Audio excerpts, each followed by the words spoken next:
ये एक सरकारी हॉस्पिटल है जहां दिन भर हमेशा मरीजों का तांता लगा रहता है, लेकिन जैसे ही घड़ी में 7 बजते हैं यहाँ अफरा तफरी मच जाती है। चलो जल्दी चलो, 7 बज गए। हाँ चाहिए। हम यहाँ से क्यों जा रहे हैं? पूछो मत, बस चलो। सारे पेशेंट्स और अस्पताल में काम करने वाले सभी अस्पताल खाली कर दिया करते हैं। एक दिन की बात है, मनु और उसकी पत्नी ममता अपनी कार से कहीं जा रहे थे। अचानक बारिश शुरू हो गई। आराम से चलाइए, बारिश शुरू हो गई है। मैं क्या पहली बार गाड़ी चला रहा हूँ? मैं तो ये बोल रही थी कि रास्ता ठीक नहीं है, इसीलिए संभाल कर चलाइए। हाँ, अब तुम मुझे सिखाओ, मुझे गाड़ी कैसे चलानी है। इनकी इसी बहस में गाड़ी का संतुलन बिगड़ा और वो सीधे। ममता, तुम ठीक तो हो? अरे रे रे रे रे, इतना खून बह रहा है। सब मेरी गलती है, मुझे तुम्हारी बात मान लेनी चाहिए थी। ममता, तुम फिक्र मत करो, तुम्हें कुछ नहीं होगा। मनु ने अपनी घायल पत्नी को गोद में उठाया और अस्पताल की ओर चलने लगा। मनु और ममता इस इलाके में नए थे। उन्हें सरकारी अस्पताल के बारे में कुछ नहीं पता था। मनु अस्पताल का बोर्ड देखकर बहुत खुश हुआ। ममता, अस्पताल मिल गया, अब तुम ठीक हो जाओगी। मनु अस्पताल के अंदर गया। डॉक्टर, नर्स, कमाल है, ये अस्पताल पूरा खाली क्यों है? मनु ने ममता को वहीं स्ट्रेचर पे रखा और डॉक्टर को ढूंढने चला गया। वो भीतर के कमरे में गया जहां बहुत अंधेरा था। डॉक्टर, कोई है यहाँ? वो दूसरे कमरे में गया, वहाँ भी कोई नहीं था। अचानक सारी लाइट्स बंद चालू होने लगी। ये क्या? कुछ तो गड़बड़ है। मनु दौड़ते हुए दरवाजे पे पहुंचा। तभी उसे उसकी पत्नी दिखाई दी। ममता, तुम यहाँ? वो तुम्हारे जाने के बाद डॉक्टर आए थे, उन्होंने इलाज किया और पट्टी भी बांधी। अच्छा है, वरना मुझे लगा था कि ये अस्पताल वीरान है। चलो अब चलते हैं। नहीं, डॉक्टर ने बोला है मुझे कुछ देर आराम करने की जरूरत है। हम कुछ घंटे यहीं रुकते हैं, फिर सवेरे चले जाएंगे। चलो ठीक है। मनु और ममता वहीं बेंच पे बैठे बैठे सो गए। अचानक ममता ने अपनी आंखें खोली और वो मुर्दा घर की ओर बढ़ने लगी। कुछ देर बाद मनु की आंख भी खुली। ममता, ममता! वो ममता के पीछे दौड़ते दौड़ते मुर्दा घर पहुंचा। ममता, ये तुम क्या कर रही हो? अपना शरीर देख रही हूँ। अपना शरीर? हाँ, अपना शरीर देख रहा हूँ। मौत की चीखों के साथ रात ढल गई और अगली सुबह जब अस्पताल खुला तो मंजर ही दिल दहला देने वाला था। मनु की लाश मुर्दा घर के फर्श पे पड़ी थी और ममता वहीं पंखे से लटकी हुई थी। ये लोग भी उस अघोरी आत्मा के शिकार हो गए। अघोरी आत्मा? हाँ, तू मेरे साथ चल, मैं तुझे सब बताती हूँ। दोनों नर्सेस रेस्ट रूम में गई। 1 महीने पहले की बात है। रात के करीबन 10 बजे होंगे। 2 आदमी एक अघोरी बाबा की लाश को यहाँ ले आए। डॉक्टर, इनको देखिए, ये तो मर चुकी है। मैं तुझे बोल रहा था, ये मर गई है। तूने मेरी बात नहीं मानी। अरे लेकिन अगर ये जिंदा होता तो इसकी जान बच जाती। ये क्या बाबा, आपकी गाड़ी के नीचे आकर मर गया? नहीं सर, हम तो जंगल में कैंपिंग कर रहे थे, तभी हमें ये मिले। हमें लगा कि इनकी तबीयत खराब है, इसलिए इंसानियत के नाते इन्हें यहाँ ले आए। मुझे तुम दोनों की बातों पर यकीन नहीं है। हमें इनका पोस्टमार्टम करना पड़ेगा, तभी सच सामने आएगा। नर्स, आप पुलिस को इन्फॉर्म कीजिए। देख, तेरी इंसानियत के चक्कर में इस बार हम फिर फंस गए। डॉक्टर लाश का पोस्टमार्टम करके मुर्दा घर ले गए। डॉक्टर ने पोस्टमार्टम करना शुरू कर दिया, लेकिन डॉक्टर अचंभे में रह गए।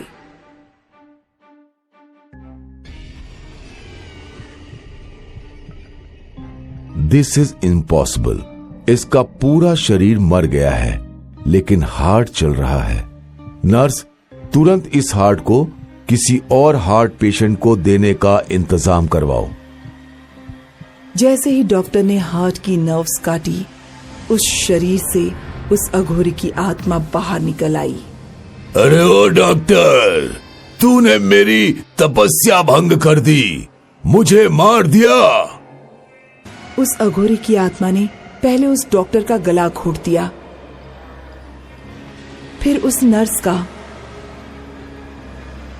अघोरी की आत्मा गुस्से में मुर्दाघर के बाहर आई, उन दोनों आदमियों की ओर बढ़ने लगी।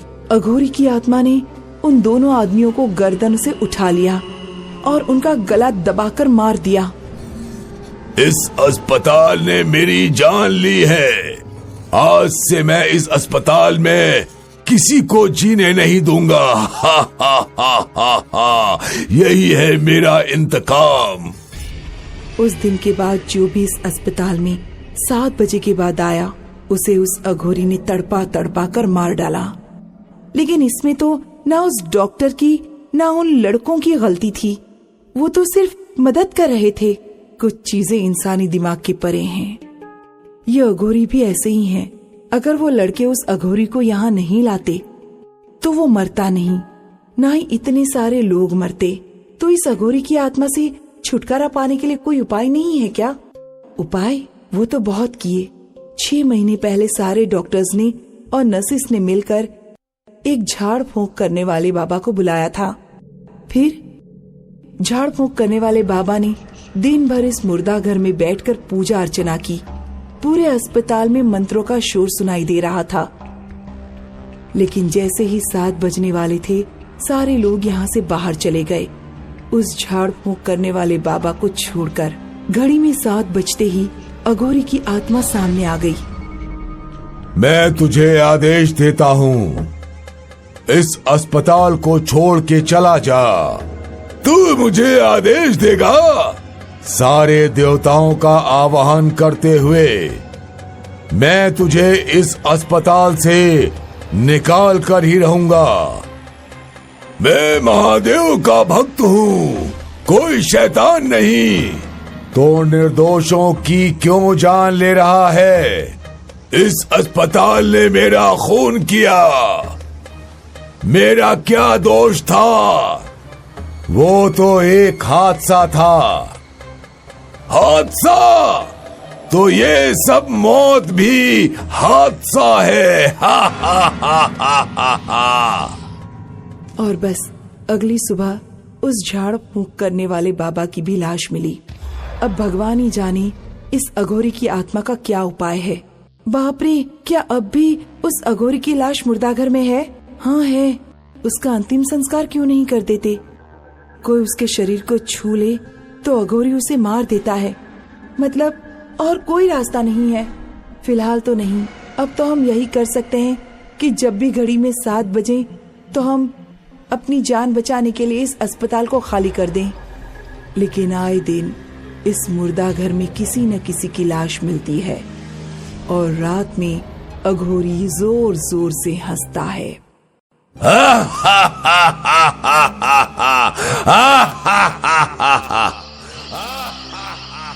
कहते हैं इस दुनिया में कोई भी ऐसी जगह नहीं है जहां इंसान का वास ना हो, जहां जिंदा इंसान नहीं होते। उन सुनसान रास्तों पर उनकी रूहें भटकती रहती हैं। एक ऐसा ही किस्सा है शैलेश का। अब देखिए।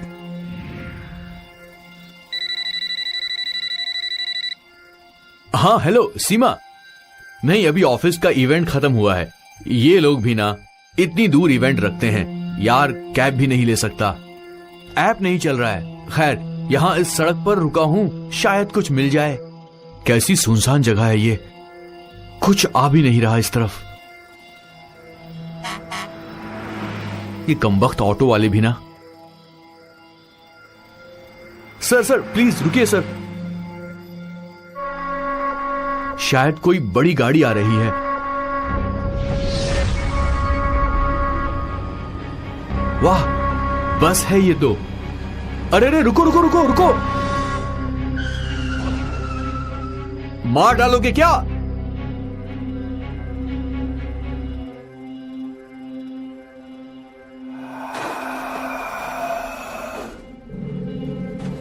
अजीब बस है। ड्राइवर सर, आप पहले जेट प्लेन चलाते थे क्या? स्टेशन जाएगी ना ये बस? अच्छा, एक स्टेशन का टिकट दे दो। भाई सुनो,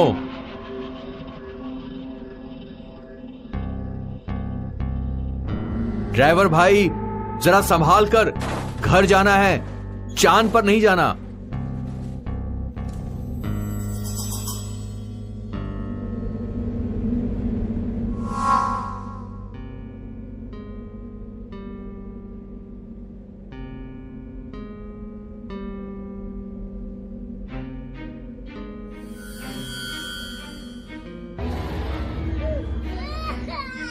अजीब बच्चा है। इन जंगल के रास्तों पर ठंड बहुत होती है।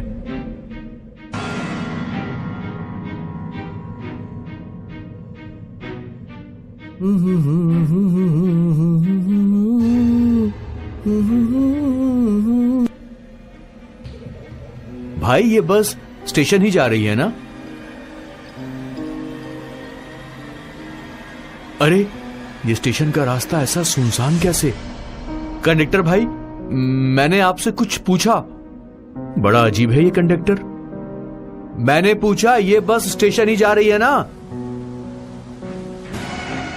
नहीं। ये तुम्हारी आंखें? बैठे रहो।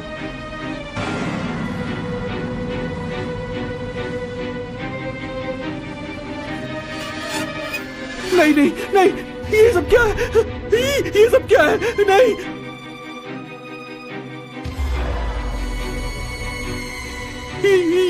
ये टिकट ये टिकट तो 7 साल पुरानी है, और ये सब लोग।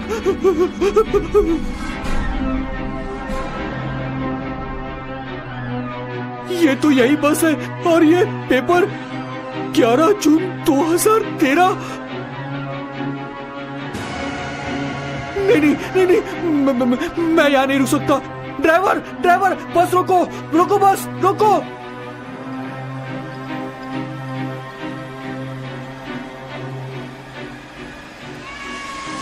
नहीं नहीं नहीं, ये क्या? ये तो वही खाई है। बस खाई की तरफ जा रही है। ये बस खाई की तरफ जा रही है। ये बस अपना एक्सीडेंट दोहराने जा रही है। नहीं,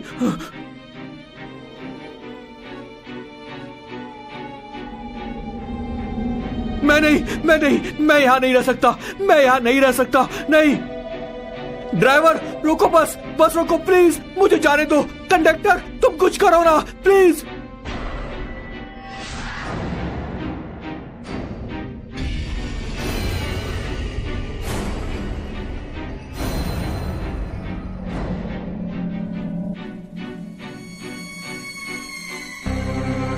नहीं नहीं, ये क्या है? नहीं, छोड़ दो मुझे प्लीज, छोड़ दो।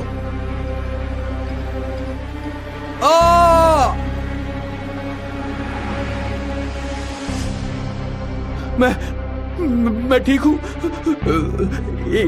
एक भी चोट नहीं है। अरे ऐसे कैसे हो गया? अरे ऐसे कैसे?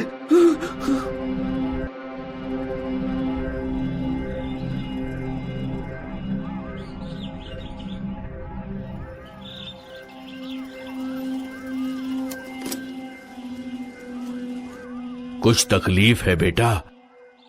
यहां क्या कर रहे हो? काका, मैं उस बस में। तो तुम उस बस में थे? आपको पता है उस बस के बारे में?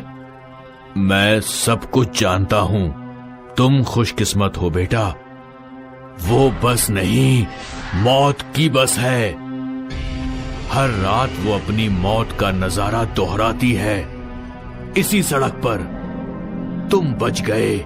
इसे अपने कर्मों का फल समझो। अब चले जाओ यहां से बेटा, जाओ, चले जाओ यहां से।